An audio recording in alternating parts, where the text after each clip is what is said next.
right, thank you for staying in the Monday Report. Town Hall session continues. We're talking about climate change, its devastating effects and mitigation measures, and we're looking for solutions right here as an audience on how to deal with this going forward. Where's the microphone by show of hands? Let me see. Yes, let's start with you over there. Straight to your point, your name and your concern. Yes, my name is Bernard Moy. I'm a product from JKUAT University. Keep the microphone closer to your mouth. Yes. Yes, I'm a product of JKUAT University. Bono Governor, I have a practical question for you. We have a group of youth called the... Put the microphone closer to your mouth. Yes. Called the Magma Conservative Group. We have an initiative to reforest the much degraded Tagwa forest of more than 150 acres of land. So how shall we go about that together? Repeat that question. Repeat the question. Yes, the question. Okay. In terms of youth and conservation and job opportunities, a community-based organization by the name Magma Conservators Group has an initiative to reforest the much degraded forest at Tagwa, which the land is more than 150. Okay, so you need the governor to talk about youth group initiative support. Thank you so much. Next. Let's have the next person with the microphone. Yes. Yes, go straight to the point. Yes. The next question. No. Just one question. There are too many people. You need to take them. Please, let's just take one question per person. Yes, go ahead. So, good evening. My name is Ken Duati, the chairperson of Rwale Ward Climate Change Committee. What I would want to propose as a solution to whatever is being discussed. As youth, we must create the space to take an interest in what is happening around us. I want to congratulate the governor of Nyeri for the reason that last year he did launch the Mountain to Mountain Ultra Marathon, which actually means learning from Mount Kenya to the Aberdares. Yeah. The good thing is that he said it will be an annual event geared towards addressing climate change through tree planting. So, to my friend Grace Django, how do we create more space for the youth to participate in the 2024 edition? Okay, more space for youth to participate. Yes. Thank you so much, Trevor. My name is Ignatius Kipto, the current president, Dedan Kimathi University of Technology. And for a fact, I wanted to give a solution that I've seen that, and it has worked in so many institutions. Currently in Dedan Kimathi University, we have so many clubs, like the Climb to Educate, Presidential Award, and the Kenya Wildlife. So these clubs have participated in planting the trees, and also it has equipped the students with the skills that are required to take care of the environment. So as evidence that I've seen, as I joined here in 2020, climbing Mount Kenya was a difficult task because of the terrain and the bushy and the snow that was there in Mount Kenya. But when we did last year, because of the climate change, we realized that it was so hot that it was easier to climb, since that it had a minimal bush and also the snow was less. Okay. Then also to finalize on the solution, I wanted to urge the government in general to go green in so many things that they are doing. That is ensuring that to minimize the industrial emissions and to set up the specific places of productions. Thank you. Okay. All right. With the microphone, yes. The lady in red. Thank you so much for the chance. My name is Janice Njoroge, and I'm a student at DICUT. And so I imagine that this topic of climate change is a key concern to universities, mostly because they are at the forefront of delivering the people who will go to combat climate change. And as Dedan Kimathi, I know we have put in some strategies and facilities to combat that, some of which have been spoken about, and some that will be covered in more detail because we'll be having an open day on Thursday this week. So my question is this. Academically, now that climate change seems to be a swooping topic globally, what does this mean for us academically? Are we going to see a revamping of the careers that are offered at universities? And on the side of the panelists, because now they are on the side implementing these solutions, do you feel that our academic system, our education system, is delivering the expertise we need to tackle climate change and issues of global warming? Thank you. Okay, great. Yes, go ahead. Okay, thank you so much, Trevor Ombicha. I'm giving the solution. My name is Gilbert Rono, final year student, PPIT. My solution is, it is good we have the governor here, so we have the government in the house.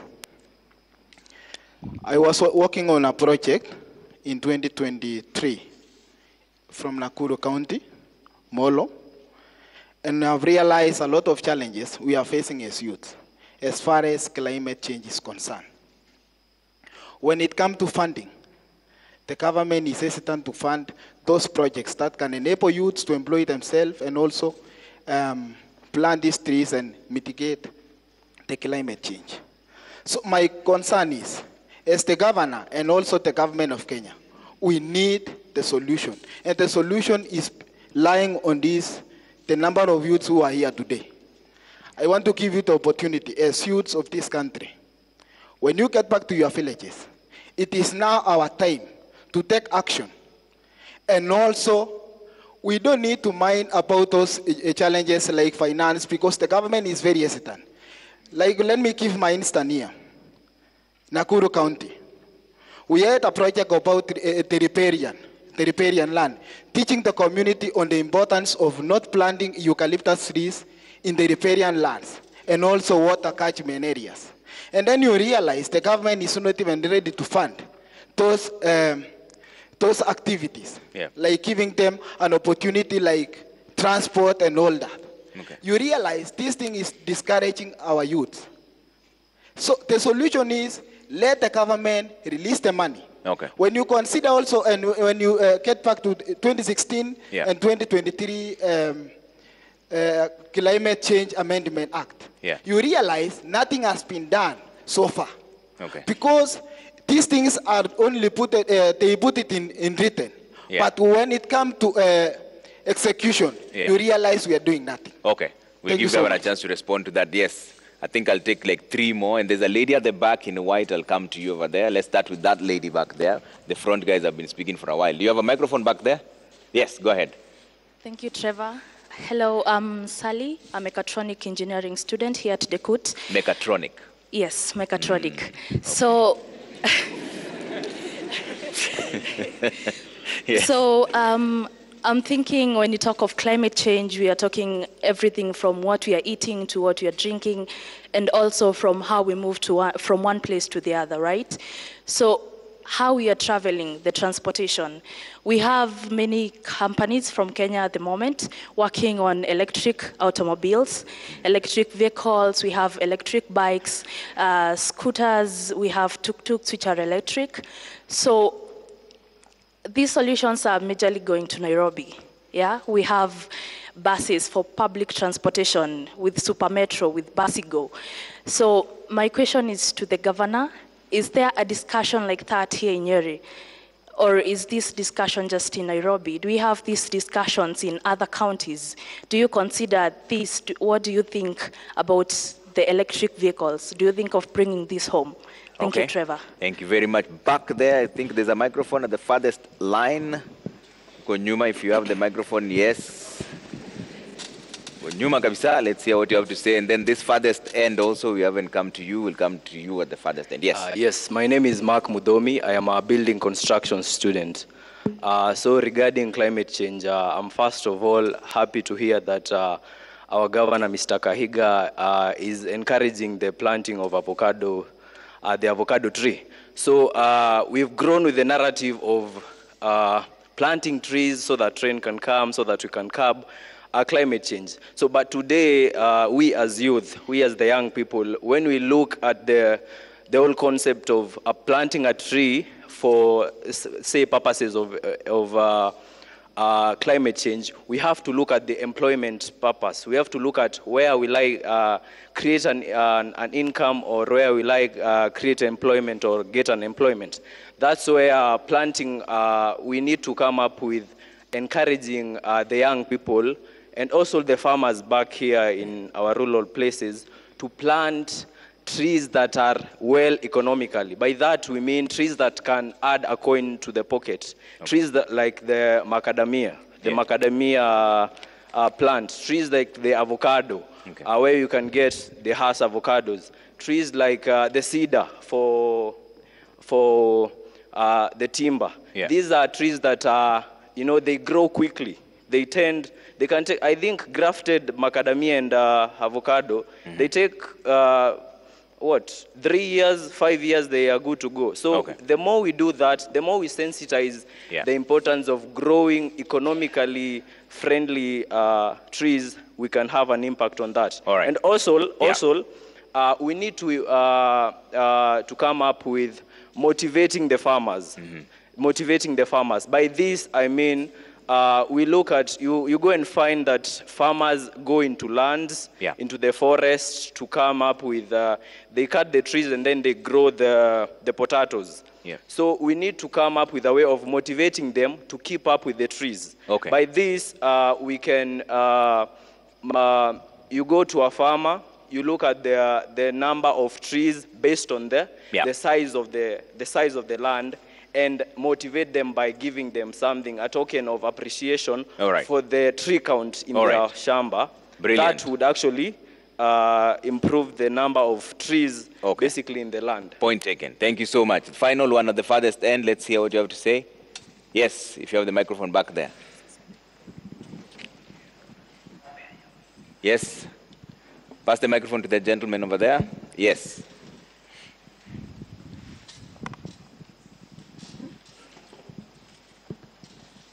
Okay, thank you for this opportunity. My name is Solomon Kipkiri from Geospatial Engineering Department, DECUT. I'm here to give a solution about how we can help improve climate change and the effects. Geospatial technology can be used. Yes. In remote areas. I'm talking about localizing, creating awareness in the rural areas. Okay. You find that people are, like in my area, like Amoya has said, we have problem with monkeys. I came to realize that people venture into tea much than planting trees. I think with geospatial technologies, that is GIS and remote sensing, we can create maps, because when we only talk, people cannot feel the weight. We can have meetings like these ones, but people in the rural areas, they just see meetings like this and they forget about it. But when we educate them, show them maps, show them how things should be done, I think that is the way to go. And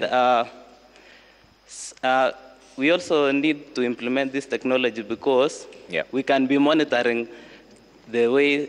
Now, for example, we can plant trees and people cut the trees even before they mature. Okay. How can we monitor these trees after we have planted? All right. Thank you, sir. Let me have the microphone back to Gwaraka, because that's all the time we had. And I come to you, Governor, so that you give us the reaction. There was an issue about youth group initiatives and the support, and then funding for youth projects, and discussion on e-mobility. Thank you, Trevor. Maybe, I don't know whether you noted a pattern why all the questions are headed to the government. And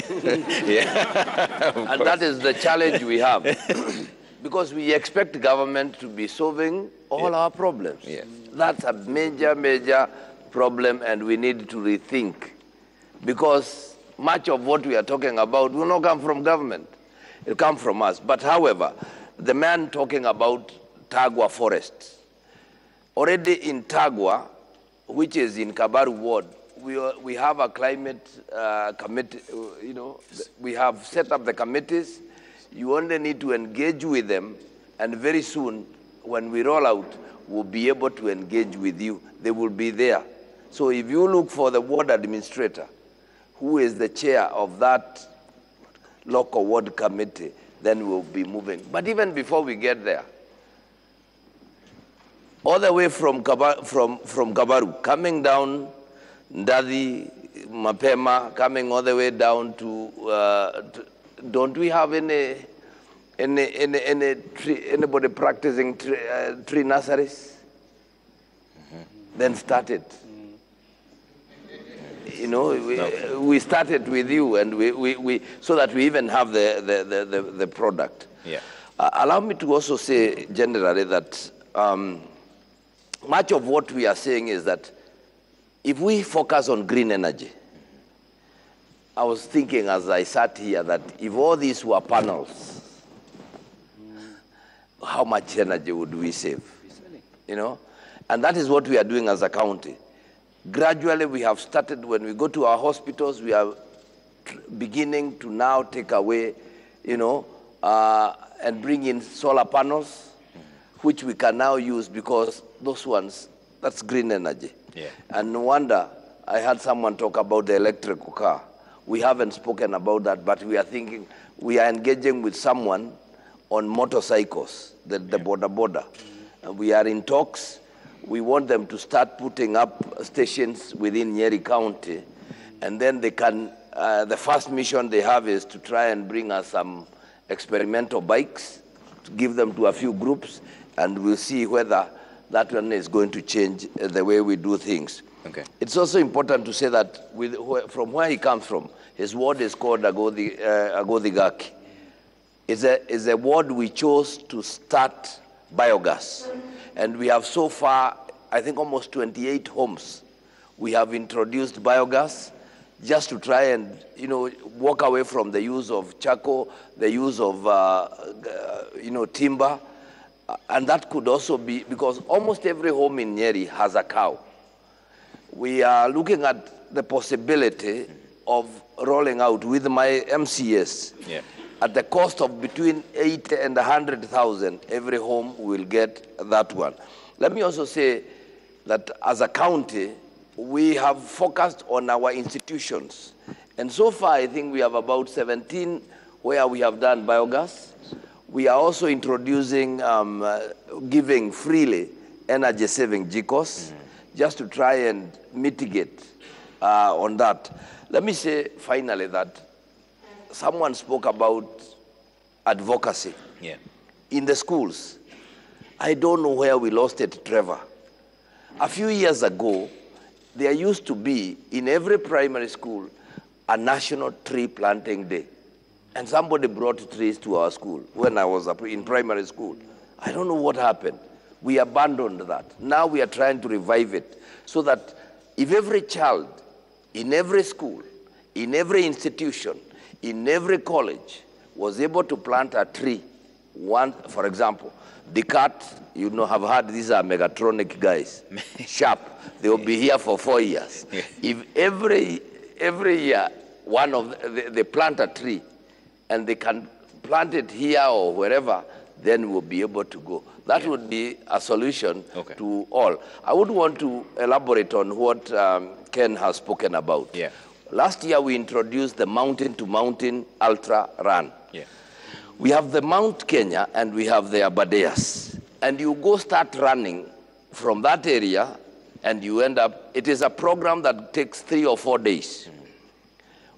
As we run, we also have a day for planting trees in the mountain there and in the mountain there. So that is something we are going to keep doing annually. Last but not least, working with the Department of, the Ministry of Energy, and we have gone to them, we have adopted the Aberdares, and we have 500 acres that we are reforesting currently as we speak. Okay. So these are the small, maybe what I would call our little participation, our little contribution towards mitigation of climate change. Okay. And everybody can do something. All right. Kamuya, what do we do from here going forward as an elder? Trevor, this is we are now coming to the heart of the matter. Yeah. First and foremost, let our young people know one thing. What is called pharmacology. Pharmacology is what will give value to the trees that we plant, not just planting a tree. Mm-hmm. I also benefited from the governor's avocado program. I have more than 10. Yeah. But however, there's a very important gift that we have here in Nyeri because of the height and attitude. All the trees that were indigenous had medicinal value. And it is high time our young people not only plant trees, but also plant Prunus africanus, which is now being used for the expensive chemotherapy processes with natural organic products. Secondly, there's a tree called Zanzoxylum. Zanzoxylum, in other words, is called Mweheti. These trees have got so much magic in them that if we use now the Paris Accord system called the land use intensification, this is an intensification. You're not only planting a tree for carbon credit and carbon dioxide removals, but you're also planting a tree for pharmacological use. Yeah. And this is one area where Kimaru Institute can assist even me. I am actually currently making more money from my trees through pharmacology. And Governor Kahiga has already registered us as indigenous knowledge of Nyeri. Yeah. And we have been approved by the government of Kenya and even given some small funds. But when we think of solutions, let us think like 21st century students. Let us think holistically. If you don't know pharmacology, start thinking about pharmacology. Okay. Thank you very much. Fred, what do we do from here now as we wind up on this conversation? Thank you, Trevor. I think I'll go back to a point that was raised by Madam Kanene about partnerships. We have to look for local solutions, and one of the ways to go is engaging with the partners and all stakeholders in this matter, including the young people, like the ones seated in this room, that each of us has a responsibility, and therefore we must all move forward if we are going to survive climate change. Okay. That is the way to go. Yeah. Partnership, and partnership. All right. Yes. Grace? And of course, there's also a question in terms of the academics. Is the education system delivering the expertise that we need as a young person yourself?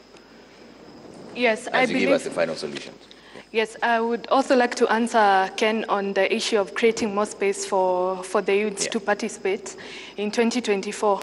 I think we should start on a point that we need first to break down this climate language, this complex climate language, into a simpler language that the local youths can understand and the local communities can understand, so that we come up with a meaningful and inclusive advocacy when it comes to our youths.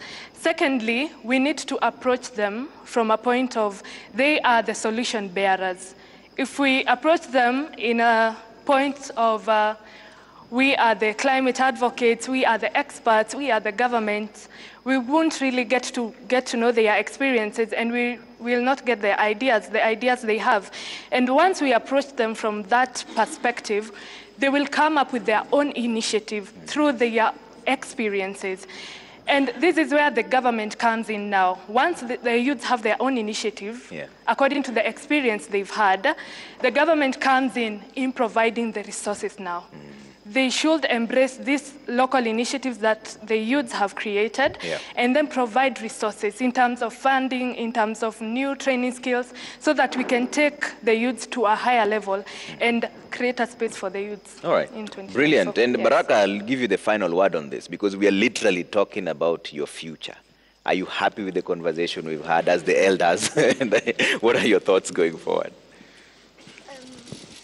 The microphone closer to your mouth. I am thankful that you have heard our cry, and this is a step into the future, because us, as the future generation, we will like to be encouraged and exposed more around people and planting trees.